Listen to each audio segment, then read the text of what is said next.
Hello and welcome to Deck Builders Toledo, where we talk all things outdoor living.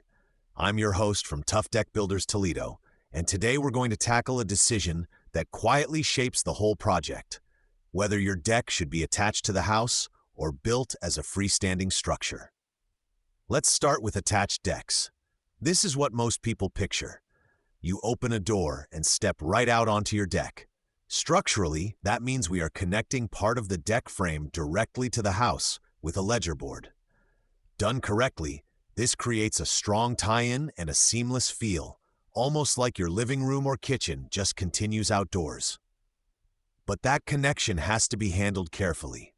We need to fasten into solid structure, not just siding, and we have to install proper flashing so water doesn't sneak behind the ledger and into your wall. When you get that wrong, you can end up with hidden rot around the connection point, which is the last thing you want. When you get it right, you get a safe, solid deck that feels like part of the house. Now let's talk about freestanding decks. A freestanding deck sits near the house, but it has its own posts and beams on both sides instead of hanging from the home structure. We still set footings, build a frame, and follow code, but the deck doesn't depend on your house for support. Why would you choose that? Sometimes the home has a brick, stone, or other exterior that makes an attached ledger complicated.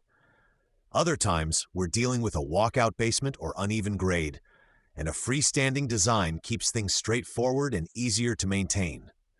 It can also be useful when we're tying a deck into a patio, pergola, or other backyard feature where we want a little separation from the house. From a homeowner's point of view, both attached and freestanding decks can look very similar from the top. You still have railings, stairs, and a surface that feels comfortable underfoot. The real difference is in how the structure transfers weight into the ground and into the home. That's why it's important to have a contractor who understands both approaches. We also think about the future.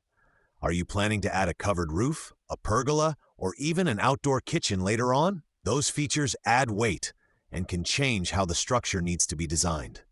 In some cases, starting with a freestanding deck gives us more flexibility down the road. In other cases, an attached deck makes more sense. Here's a quick example.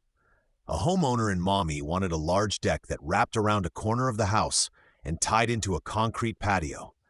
The exterior had a mix of siding and masonry, and drainage was a concern. We chose a freestanding design close to the house, which gave them the feel they wanted without complicating the connection to the structure or the water flow around the foundation.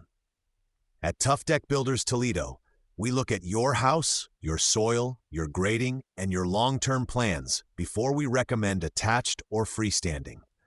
Our goal is always a safe, strong deck that works with your home rather than fighting it. If you're thinking about a new deck or a backyard renovation, you can reach us at 419-574-4799 or visit tuffbuilderstoledo.com to talk through your options.